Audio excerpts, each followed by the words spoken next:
सातवां वाला ना, सातवां क्या है, हाँ देखो सातवां कह रहा है कि तुम्हारे पास एक वक्र है, ठीक है, ये कि उन बिंदुओं को ज्ञात कीजिए जिन पर स्पर्श रेखाएं एक्स अक्ष के समांतर हैं। हाँ, तो पहले तो तुमको क्या करना है कि इस पे कुछ बिंदु मान लेना, ठीक है। तुम्हारा वक्र क्या है, y इक्वल टू है x³ minus 3x square 3x square minus 9x minus 9x plus 7 plus 7 ना। तो इस पे उस बिंदु को ज्ञात करना है जिसपे क्या हो कि उसका क्या बोलते हैं, स्पर्श रेखा क्या हो, एक्स अक्ष के समांतर हो ना। तो पहली बात तो यहाँ पे देखो ये एक्स अक्ष है और कोई भी एक रेखा एक्स अक्ष के अगर समांतर है ना तो उसका प्रवणता क्या होगा, शून्य शून्य होगा ना। क्योंकि इस प्रवणता हम लोग क्या बने थे कि जो रेखा एक्स पॉजिटिव एक्स एक्स से जितना कोण बनाती है ना उसका अगर हम tan लेते हैं तो वही क्या कहलाता है, प्रवणता कहलाता है। तो ये पॉजिटिव एक्स एक्सिस से कितना कोण बनाएगा, जीरो बनाएगा, और tan जीरो का वैल्यू कितना होता है, जीरो होता है। तो यहाँ पर बस डायरेक्ट लिख दो कि सिंस रेखा एक्स अक्ष के समांतर है तो इसका मतलब उसका प्रवणता कितना होगा, प्रवणता कितना होगा, शून्य होगा। ये चीज़ समझ रहे हो ना। अच्छा, अगर हम प्रवणता इससे निकालना चाहे, मान लो बिंदु क्या है, कुछ भी मान लो x1 का y1 मान लो, ठीक है। इस पे एक बिंदु x1 का y1 है जहाँ पे हमको क्या करना है, प्रवणता निकालना है इस पे। हाँ, इस पे प्रवणता क्या, अरे सॉरी, स्पर्श रेखा क्या है, एक्स अक्ष के समांतर है। तो अब अगर हम इस कर्व पर इस बिंदु पर प्रवणता निकालें तो कैसे निकालेंगे, पहले इसका अवकलन करेंगे। तो dy/dx कितना आ जाएगा, 3x स्क्वायर माइनस 6x और प्लस, हाँ सॉरी माइनस 9 ना। तो इसको और सिंपल करना चाहो तो 3 कामन कर सकते हो ना, 3 कामन कर लो, एक्स स्क्वायर माइनस 3, ठीक है। तो ये आ गया तुम्हारा dy/dx। अब हमको x1 y1 पर प्रवणता निकालना है तो इसमें x1 y1 डाल देंगे, ठीक है।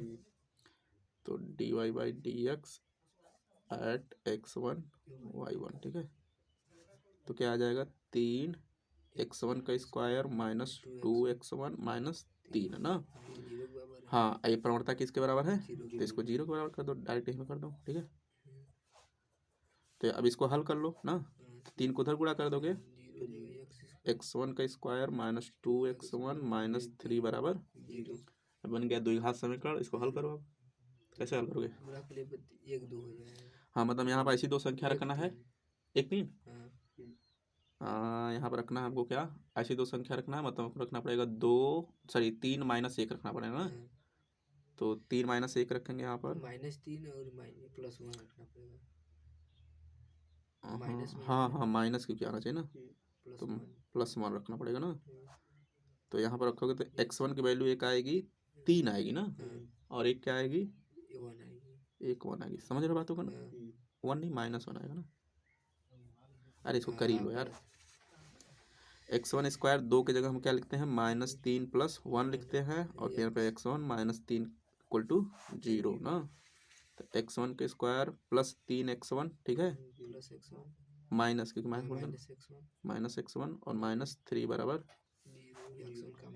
इसमें से x1 हाँ x1 कामन करेंगे ना, तो x1 + 3 और यहाँ पे से -1 कामन करेंगे तो x1 + 3 बराबर, अच्छा वहाँ पर बराबर लिख रहे थे।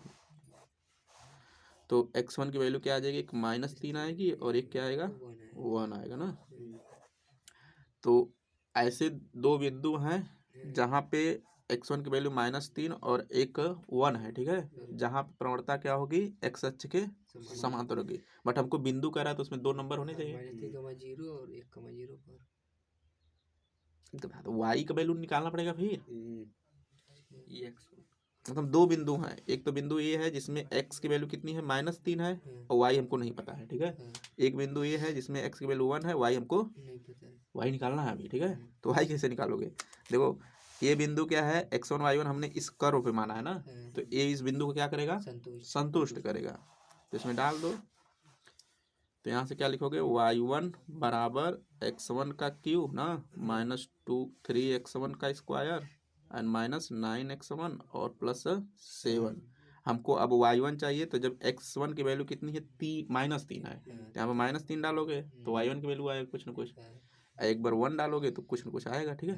तो ऐसे 2 बिंदु मिलेंगे जहाँ पर स्पर्श रेखा क्या होगी, एक्स अक्ष के समान समझ गए। हाँ। चलो करो आगे फिर।